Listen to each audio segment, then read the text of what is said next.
Medic 226, dispatch. Dispatch, Medic 226, go ahead. Medic 226, dispatch. I have a code 4 GSW for you. 55 David Drive. Stand by for UTM and map pass.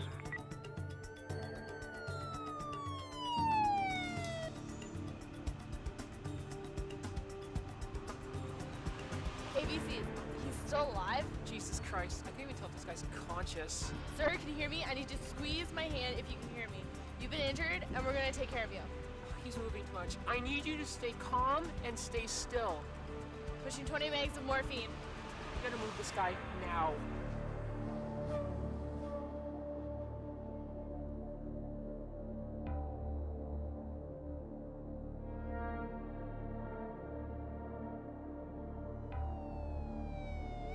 QBH, Medic 226, we are inbound with a self-inflicted gunshot wound by shotgun.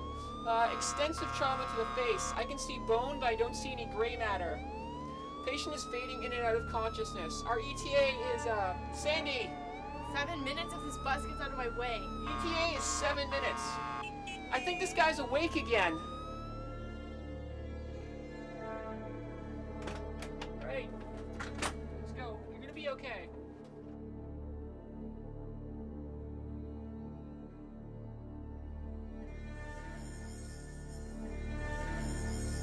Adult male, self-inflicted GSW. If you have a name or time of injury or any medical history, we push 20 megs of morphine in the field and nothing else. BP is 80 over 55. Jesus Christ, how does this guy still have a head? I guess he got lucky. Doesn't look very lucky. We're going into Bay 2. Doctor?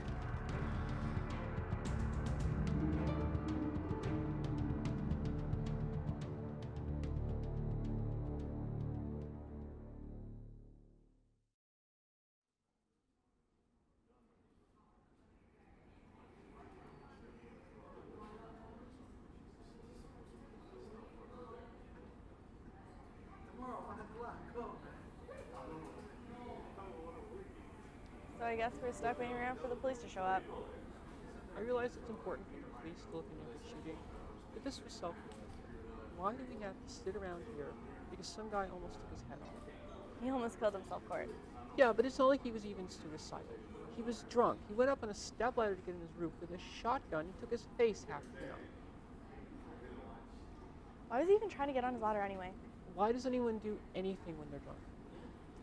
Well, I don't know how he didn't kill himself. Like, shotgun to the head, he should have been dead before he even got there.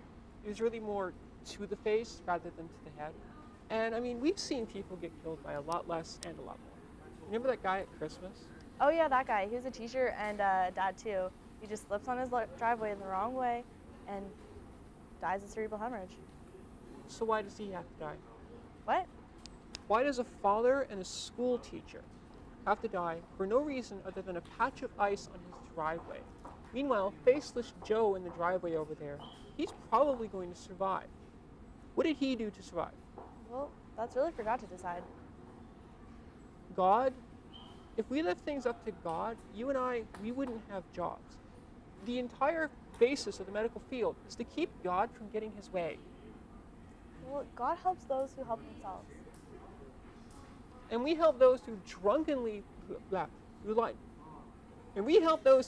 shoot themselves and lie helplessly on their lawns.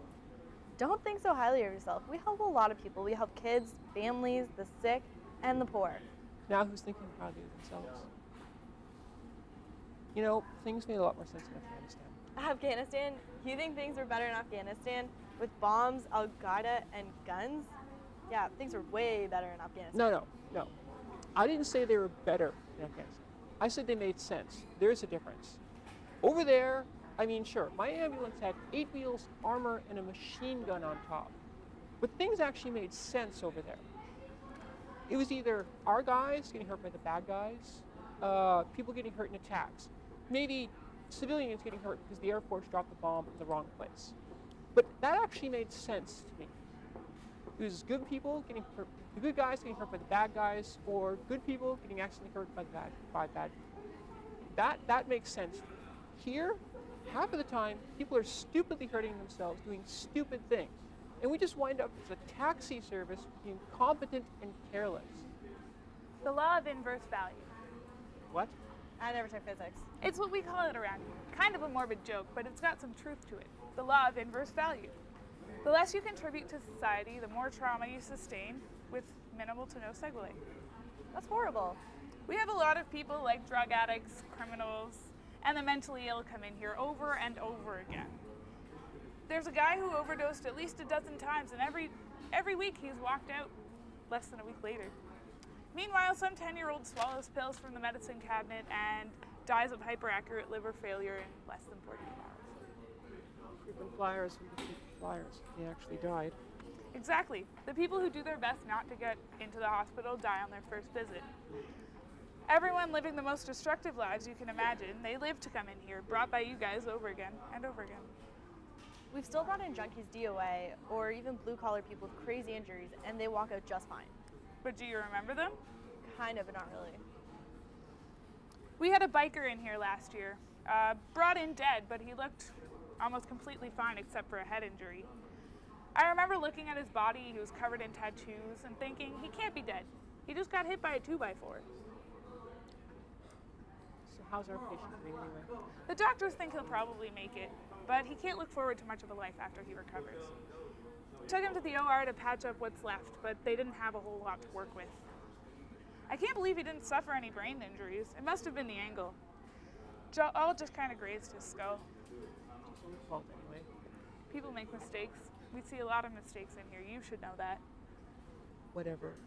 I have to go now. That guy's kid and ex-wife are in the waiting room. They'll want to hear from the doctor.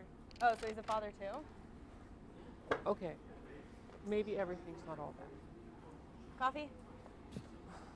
Yeah, there's a Timmy's upstairs. I can get something to drink.